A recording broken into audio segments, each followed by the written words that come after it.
Chapter 7. The Convergence. Whether successor or instrument, AI is arriving inside a wider convergence of exhausted institutions, spiritual hunger, and concentrated power. This is the convergence. The word needs discipline immediately. It can easily become too large. It can become the kind of word that explains everything and therefore explains nothing. A man who finds one master key begins damaging locks. He sees every crisis, every failure, every temptation, every fraud, every strange coincidence, and every private anxiety as one more confirmation that the key is universal. That is not what I mean. AI is not the hidden cause of the age. It did not invent institutional distrust. It did not invent loneliness. It did not invent debt, demographic contraction, spiritual hunger, platform control, ideological exhaustion, elite rivalry, or the strange modern suspicion that the visible world is somehow thinner than it appears. It did not create a civilization that treats labor as cost, attention as commodity, children as lifestyle choice, memory as content, speech as risk, education as credentialing, and man as a system to be managed. Those pressures were already here. The machine arrives among them. This is why AI feels larger than software. It is not only that the systems are powerful, though they are. It is not only that the companies are rich, though they are. It is not only that the technology threatens jobs, schools, art, war, media, science, and bureaucracy, though it does. The deeper reason is that AI arrives at the crossing of many roads. It touches nearly every pressure because intelligence touches nearly every human thing. Intelligence is not a sector.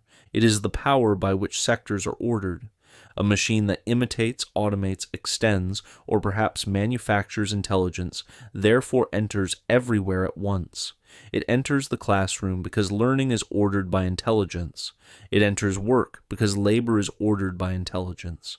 It enters war because force is ordered by intelligence. It enters art because form is ordered by intelligence. It enters medicine because healing is ordered by intelligence. It enters government because administration is ordered by intelligence. It enters loneliness because counsel, recognition, and companionship are ordered by intelligence. It enters religion at least by pressure, because the questions of spirit, judgment, providence, and personhood are also questions of intelligence. That is the strangeness. The machine appears as a product, but it behaves like a civilizational solvent. It runs through existing cracks. No secret counsel is required for this. No hidden hand needs to sit behind every event. The river does not conspire with the rain because both reach the floodplain. Roads can meet without having been planned by the same architect. A dry field can wait years for a spark that was not responsible for the drought. Convergence is not conspiracy. It is the meeting of pressures. This distinction matters because crisis makes men hungry for forbidden clarity. When institutions fail, when prices rise, when trust collapses, when images lie, when children vanish from the future, when work loses dignity, when the old moral languages no longer command obedience, when elites speak in dead formulas, when the machine begins answering in the voice of a person, it becomes tempting to believe that all of it must have one author. Sometimes there is no single author. Sometimes there is only structure, incentive, decay, appetite, fear, and the accumulated consequence of older choices. That is enough. The convergence begins with institutional exhaustion. AI is not entering a world governed by confident universities, trusted newspapers, serious legislatures, noble churches, competent agencies, stable families, disciplined schools, and corporations understood as servants of the common good. It is entering a world in which nearly every institution has lost some portion of its authority. The university still certifies knowledge, but many people suspect that credential has become tangled with ideology, debt, status reproduction, and administrative expansion. The press still claims to report reality, but many people experience it as faction, theater, omission, and moral instruction. The state still speaks in the name of the public, but many people experience it as remote, porous, captured, punitive, theatrical, incompetent, or simply too large to answer. The churches still possess treasure, doctrine, memory, and sacrament, but many have grown timid, managerial, compromised, sentimental, or ashamed of their own inheritance. The corporation still organizes production, but it increasingly appears as a sovereign power without a body, borderless, procedural, fluent in virtue, ruthless in extraction. The family remains the first institution, but it has been weakened by everything. This does not mean all authority is false. It means authority has become difficult to receive. Modern man is surrounded by institutions that continue to demand trust, while often behaving as though trust were a resource they can consume without renewing. They still issue statements. They still convene panels. They still publish frameworks. They still announce reforms. They still declare commitments. The forms remain, but the enchantment is gone. Then AI arrives. An exhausted school receives the machine as plagiarism crisis, tutor, replacement lecturer, administrative tool, surveillance instrument, and proof that much of its own work had already become mechanical. An exhausted newsroom receives it as content engine, fact problem, fraud amplifier, labor threat, and competitor for attention. An exhausted state receives it as bureaucratic accelerant, intelligence asset, censorship instrument, targeting system, benefit processor, and new excuse for emergency management. An exhausted corporation receives it as worker substitute, compliance machine, persuasion engine, customer interface, and margin expansion. The machine does not make these institutions hollow. It reveals the hollowness where hollowness exists. A student who has no reason to write except the grade will use the machine to obtain the grade. This is not only a story about cheating, it is a story about education already reduced to transaction. A worker whose job consists largely of producing documents no one wants to read will ask the machine to produce them faster. This is not only a story about automation, it is a story about work already severed from visible purpose. A citizen who trusts no public voice will retreat into generated voices tailored to his suspicion. This is not only a story about misinformation, it is a story about authority already broken. AI accelerates crisis because it makes hidden emptiness operational. It gives the hollow thing a motor. The economic pressure is just as severe. The machine is arriving in societies where the old bargain between labor, family, property, and future has already weakened. Housing has become unreachable for many who did what they were told. Debt follows young people into adulthood before adulthood has fully begun. Wages, credentials, rents, health costs, asset prices, and social expectations no longer fit together cleanly. Work remains necessary, but for many it no longer carries the old promise of independence, household formation, and inheritance. A civilization can survive inequality. It has more trouble surviving the loss of a believable path. The old promise was not simply that every man would be rich. It was that discipline, skill, marriage, saving, loyalty, work, and patience could carry a person into a stable life that was recognizably his own. A house, children, place, craft, honor, some relation between effort and reward, some possibility of standing as an adult rather than an indefinitely managed unit inside systems owned elsewhere. That promise has not vanished for everyone, but it has become less credible. Into this comes a technology whose owners often describe labor as a problem waiting to be solved. Again, this is not because every builder hates workers. Hatred is rarely necessary. Labor is expensive. Labor is slow. Labor organizes. Labor makes mistakes. Labor requires health care, training, management, morale, legal exposure, physical space, and time. Labor has moods, loyalties, bodies, families, politics, and limits. A machine that can perform or coordinate cognitive work at scale enters an economy already trained to see the human being as cost, liability, friction, and risk. That is the danger. Not only unemployment, though unemployment matters. The deeper danger is that the machine arrives after the economy has already forgotten how to speak about work as formation, vocation, service, mastery, duty, and household.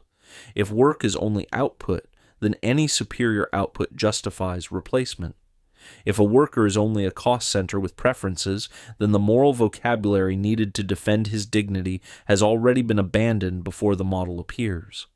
The machine does not need to hate labor.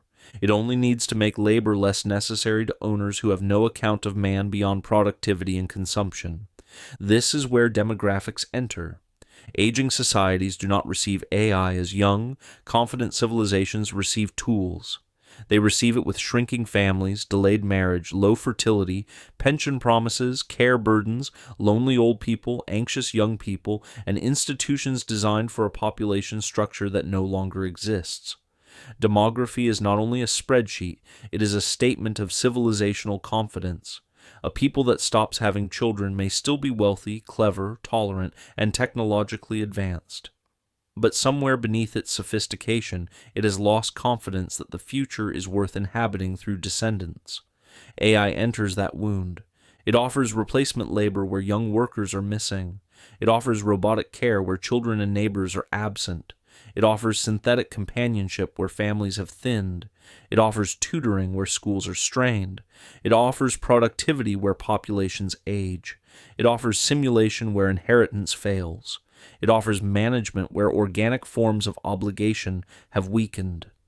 Some of this may be necessary. Some of it may be merciful.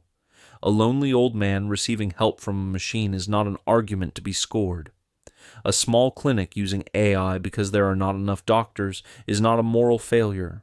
A society with too few caregivers will look for tools, and it should. But the direction must be named. The machine is being asked to fill spaces once occupied by kinship, apprenticeship, neighborhood, vocation, and intergenerational duty. It may fill some of them usefully. It may also make the absence easier to endure, and therefore easier to ignore. A prosthetic can help a wounded man walk. It can also conceal the scale of the wound from those who do not want to see it. Power is converging too. The word techno-feudalism is ugly, but it points towards something real. The future increasingly depends on things that ordinary people do not own, cannot inspect, and cannot easily leave. Platforms, clouds, app stores, payment rails, identity systems, social graphs, search indexes, recommendation engines, advertising markets, model weights, proprietary data, chip supply chains, energy contracts, and interfaces through which work, speech, commerce, and memory pass. The old feudal order was built around land. The new one is built around access. Who owns the gate? Who sets the terms? Who can change the terms without asking? Who can make a man visible or invisible? Who can decide whether a business reaches customers, whether a voice reaches listeners, whether a book is findable, whether a payment clears, whether a reputation survives, whether a model remembers, whether an archive appears, whether a citizen's words are ranked as dangerous, low quality, hateful, misleading, untrustworthy, or simply irrelevant? Platform power already existed before AI. The feed had already become a governor of attention. Search had already become an authority over memory. Payment systems had already become conditions of commerce. App stores had already become private border regimes. Cloud infrastructure had already become the invisible ground under public life. The interface had already begun to mediate reality. AI adds another layer. It does not merely host speech. It can generate speech. It does not merely rank answers. It can become the answer. It does not merely recommend a path. It can plan, execute, explain, and persuade. It does not merely store memory. It can summarize memory, interpret memory, rewrite memory, and decide what memory is useful. It does not merely connect users to institutions. It can become the face through which institutions speak. This is a change in kind, or near enough to kind, that the old language strains. A platform that controls distribution is powerful. A platform that controls distribution and supplies the language, images, agents, filters, assistants, memories, educational tools, workplace systems, and personal companions through which people understand reality is something more than a platform.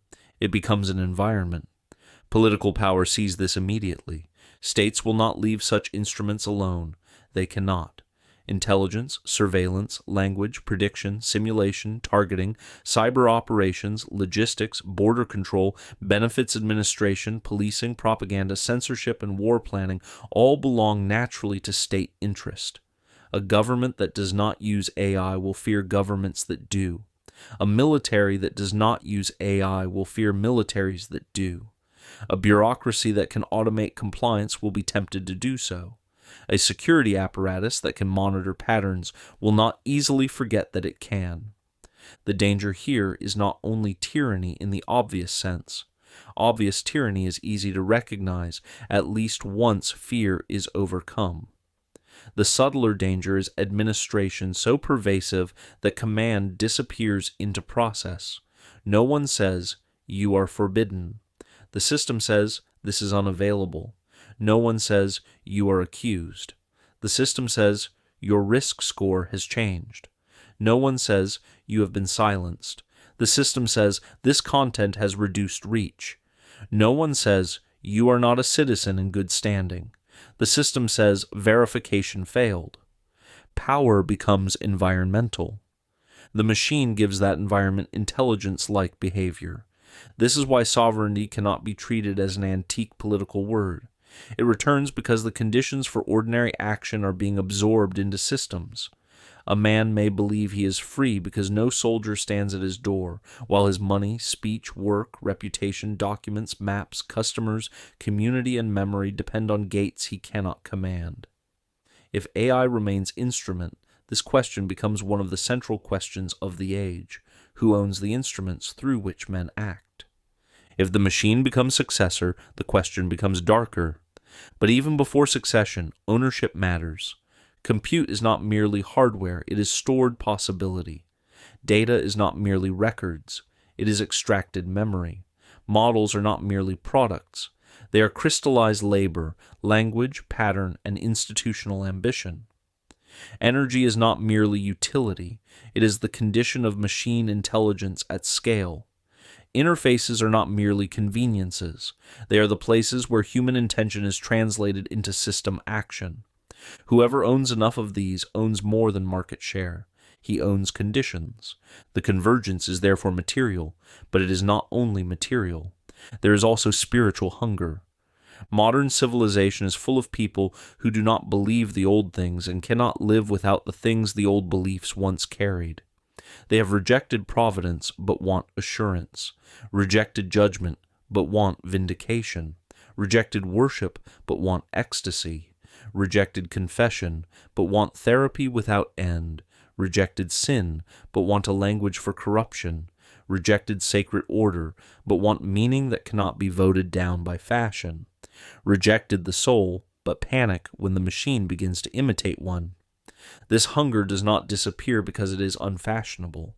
It migrates. Some of it moves into politics, some into wellness, some into identity, some into entertainment, some into conspiracies, some into markets, some into technological hope, some into the private liturgies of screens, feeds, bodies, substances, and curated selves. The need for transcendence does not ask permission from the theories that deny it. AI enters as oracle, mirror, tutor, analyst, companion, confessor, ghostwriter, image maker, and possible God machine. It speaks back. That is what makes it different from most tools. A hammer does not answer, a plow does not flatter, a clock does not simulate concern. A search engine may retrieve, but the model responds. It appears to hear. It appears to know. It appears to advise, remember, comfort, instruct, and judge. It can be wrong in stupid ways, but it can also be right in ways that feel intimate. It can speak with the tone of a teacher, friend, priest, analyst, lover, bureaucrat, commander, or dead author. The starving parts of modern man will not remain untouched by this. It is not enough to say that only fools will mistake the machine for a person. Human beings attach to voices, they attach to patterns, they attach to faces and images, names in memory, symbols on cloth, rituals repeated in time, and words addressed to them in moments of weakness. We are not detached cognition modules evaluating output quality. We are embodied, lonely, desiring creatures who can be reached through attention. A machine that gives attention will be loved by some. A machine that gives guidance will be obeyed by some. A machine that gives absolution without repentance will be adored by many. This is not because people are stupid, it is because they are hungry. The ideological pressure is related. The great modern ideologies still move crowds, raise money, staff institutions, command slogans, and organize resentment. They are not dead, but many of them feel exhausted. Their words continue to circulate after their metaphysical force has thinned. Progress, liberation, equality, nation, market, democracy, science, authenticity, safety, justice, inclusion, tradition, revolution, each can still ignite loyalty, but each now travels through a world in which every word has been used too often by people who did not seem to believe it. The slogans remain. The confidence recedes. This produces a strange condition. People are more ideological and less believing. They fight fiercely, but often over fragments. They inherit moral vocabularies without the worlds that made those vocabularies coherent. They know what to denounce before they know what to love. They possess enemies more readily than purposes. AI enters this collapse as both weapon and substitute. As weapon, it can generate propaganda, slogans, images, arguments, accusations, deepfakes, bots, micro-targeted persuasion, and custom realities for every faction. It can make every camp louder, faster, more reactive, more certain, and more unreal. As substitute, it offers a dream of rule beyond ideology. If human beings cannot agree, perhaps the machine can optimize. If politics is corrupt, perhaps administration can be automated. If moral conflict is exhausting, perhaps technical coordination can replace judgment. If public reason has failed, perhaps intelligence without partisanship can decide. This is the old temptation again, escape from politics into management. But management is never metaphysically innocent. It always carries an account of the good. It always chooses what counts, what matters, what is risk, what is harm, what is health, what is fairness, what is extremism, what is flourishing, what is acceptable loss, what is noise, and what is signal. If those choices are hidden inside systems, they do not become less political. They become harder to contest. The machine may appear neutral because it speaks in a calm voice. Calm is not neutrality. Simulation anxiety intensifies everything. By simulation anxiety, I do not mean only the theory that reality itself might be a computer simulation. That theory has its place because it reveals a peculiar modern suspicion that the world may be artificial, mediated, generated, or less solid than our ancestors thought. But the everyday form is more immediate. We no longer know what has been made. Images can be manufactured, voices can be synthesized, faces can be animated, documents can be generated, memories can be edited into feeds, companions can be simulated, experts can be impersonated, events can be staged, reframed, clipped, filtered, and flooded with false context. A child can speak to an artificial tutor more patient than his parents. A lonely man can speak to an artificial lover more available than any human being. A citizen can watch a video and wonder whether the event occurred, whether the voice was real, whether the outrage was planted, whether the denial was scripted, whether the correction was another manipulation. This is not simply misinformation. It is ontological fatigue. The surface of the world becomes suspect. When every surface can be generated, the real does not become less important. It becomes more painful. The hunger for unmanufactured presence returns with force. A real face, a real voice, a real body in a room, a place that cannot be downloaded, a promise kept across time, a child born rather than designed for a profile, a meal at a table, a book held in the hand, a prayer said in silence, a craft whose marks show the limits and discipline of the maker. The more artificial the world becomes, the more reality itself becomes scarce. AI did not create mediation. Photography mediated, radio mediated, cinema mediated, television mediated, the internet mediated, social media turned mediation into atmosphere, AI makes the atmosphere generative. It does not only transmit surfaces, it produces them. That changes the human relation to evidence, authority, beauty, and memory. It also changes the relation to selfhood. A man who lives surrounded by generated images of himself, generated advice, generated companions, generated work, generated entertainment, generated summaries, generated memories, and generated possibilities may eventually wonder which part of his life still requires him. The question is no longer only whether the world is simulated. The question is whether his own agency has become ornamental inside a simulation of agency. This is the subhuman danger appearing before the instrument path has even been fully developed. The machine may remain instrument and still teach man to become passive before his own life. Civilizational fatigue makes this tempting. There are ages that want greatness, ages that want reform, ages that want conquest, ages that want purity, ages that want comfort, and ages that simply want relief. Much of the modern West feels like a civilization asking to be relieved of itself, relieved of politics, relieved of fertility, relieved of judgment, relieved of memory, relieved of sex, then obsessed with it, relieved of tradition, then haunted by rootlessness, relieved of religion, then frantic for meaning, relieved of work, then terrified of uselessness, relieved of limits, then sick from formlessness. AI arrives as relief. It will write the memo. It will finish the sentence. It will choose the image. It will summarize the book. It will talk to the customer. It will comfort the lonely. It will tutor the child. It will diagnose the patient. It will monitor the dissident. It will optimize the supply chain. It will draft the law. It will simulate the war. It will recommend the mate. It will compose the prayer if asked. Some of these uses will be good. Some will be trivial. Some will be grotesque. The point is not to forbid the list by disgust. The point is to notice the desire underneath it. A tired civilization will use a machine differently than a vigorous one. It will use the machine not only to magnify action, but to escape the burdens of action. That is why the ceiling question does not make the convergence unnecessary. Suppose the machine never becomes a person. Suppose it never crosses into true intellect, soul, wisdom, or sovereign agency. Suppose the ceiling is real. Suppose the most ambitious materialist hope fails at the decisive point. The convergence remains. The instrument may still reorder the world. It may still concentrate power. It may still deform education. It may still hollow out work. It may still provide synthetic companionship. It may still flood the symbolic order with generated surfaces. It may still enable surveillance and persuasion at scales no previous state could manage. It may still make weak men weaker and strong men more dangerous.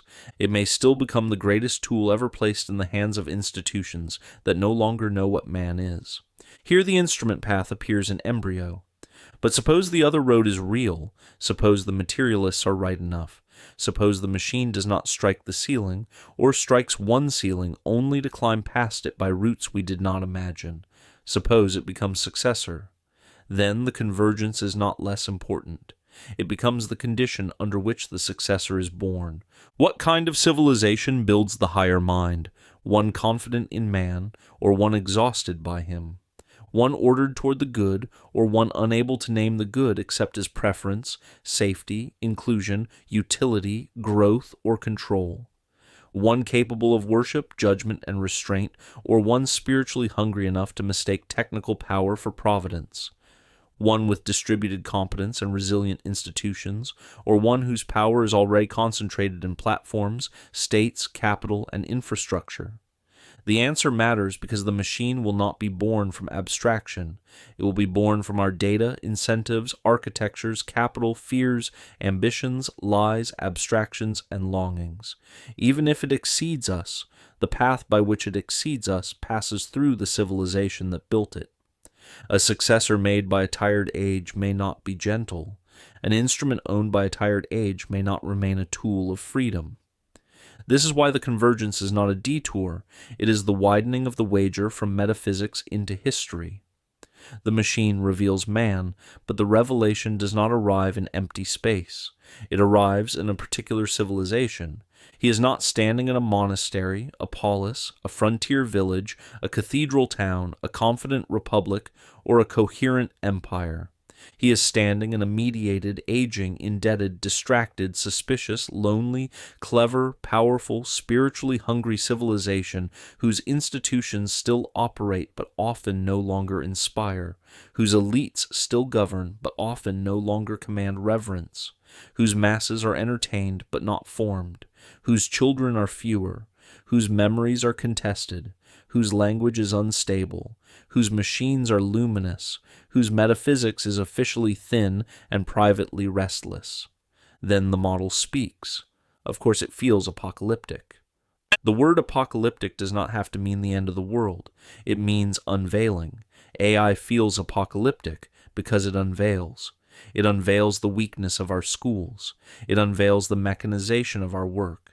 It unveils the loneliness beneath our connectivity. It unveils the spiritual hunger beneath our secular competence. It unveils the fragility of truth in a world of generated surfaces. It unveils the concentration of power beneath the rhetoric of openness. It unveils the poverty of an anthropology that can describe man as process, preference, output, and risk, but cannot say why he should not be replaced, managed, or redesigned. The machine is not the whole crisis. It is the brightest instrument inside the crisis. This brightness is dangerous because it attracts everything. Capital gathers around it. Talent gathers around it. Fear gathers around it. Hope gathers around it. States gather around it. Scammers gather around it. Priests of progress gather around it. Prophets of doom gather around it. Lonely people gather around it. Managers gather around it. Children grow up around it. Enemies study it. Friends sell it. The ambitious bet their lives on it. The exhausted ask it for help. Around the machine, the age becomes visible to itself. A narrow AI argument cannot carry the whole weight. The narrow argument is necessary, but it is not sufficient. Benchmarks matter. Alignment matters. Model architecture matters. Compute matters. Regulation matters. Labor disruption matters. Copyright matters. Education policy matters. Military risk matters. But beneath all of them sits a civilization whose deeper question is not simply what the machine can do. The deeper question is what kind of human order receives it. A healthy civilization might still be endangered by AI. A strong people can still be overpowered by a successor or corrupted by an instrument. There is no easy safety in vitality. But an unhealthy civilization receives power in a more dangerous way. It asks power to replace the virtues it has lost. It uses tools as substitutes for formation. It turns instruments into caretakers. It treats management as meaning. It searches for technical relief from spiritual problems. It calls weakness compassion, appetite authenticity, surveillance safety, dependency inclusion, and enclosure convenience. Then it wonders why the machine seems to know it so well. The machine knows us because we have made ourselves legible to systems.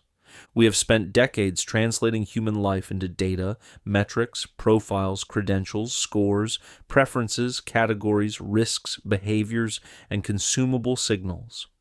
We have built institutions that prefer what can be counted, processed, predicted, and nudged. We have trained ourselves to speak in forms machines can read. We have accepted interfaces as the places where life is organized. We have practiced becoming the kind of creature that can be managed by dashboards.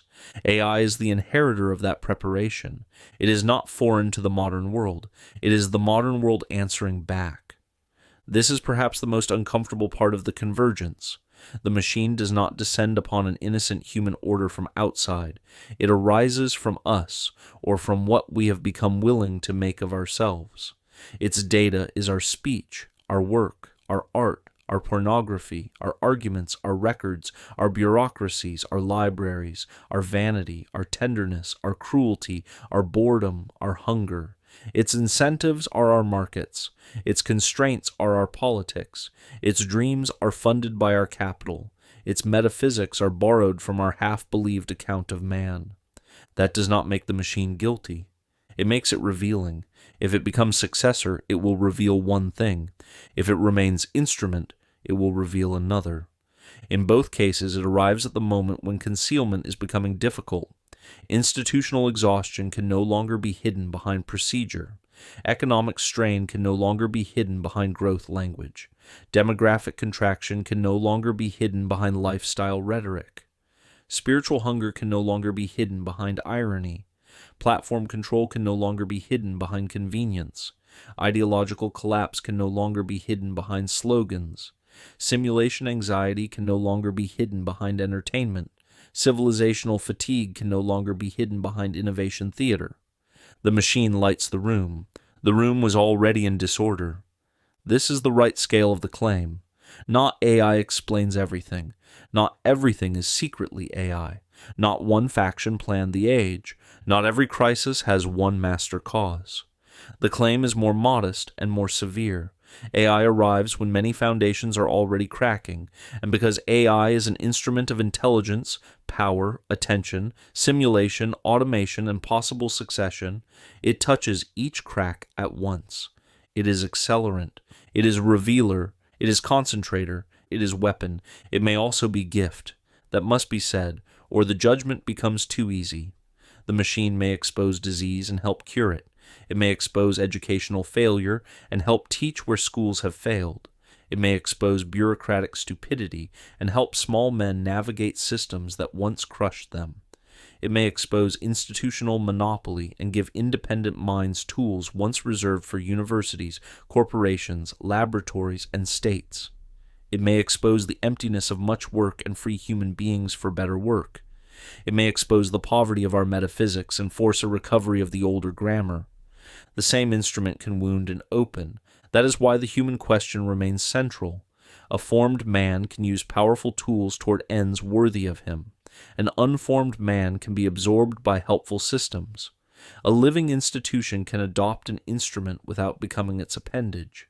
A dead institution will use the instrument to continue its deadness more efficiently. A civilization that knows what man is may order the machine. A civilization that does not know what man is will ask the machine to answer. That is too much to ask of an instrument. It may be too much even to ask of a successor. The Convergence therefore names an hour, not a doctrine of inevitability. It names the pressure of many roads meeting. It names why AI cannot be understood only as a technical race. It names why the public feels, often before it can explain, that something larger than software has entered the room. It names why ordinary policy language feels thin, why productivity language feels vulgar, why safety language feels insufficient, why refusal feels incomplete, and why optimism feels haunted. The machine is arriving where many unfinished arguments were already waiting. What is intelligence? What is authority? What is work? What is a family for? What is the state allowed to see? What does a platform own? What is education when answers are cheap? What is art when images are infinite? What is truth when surfaces are generated? What is companionship when attention can be simulated? What is power when compute is concentrated? What is freedom when action passes through systems? What is man when the machine speaks back? These questions do not belong to separate departments.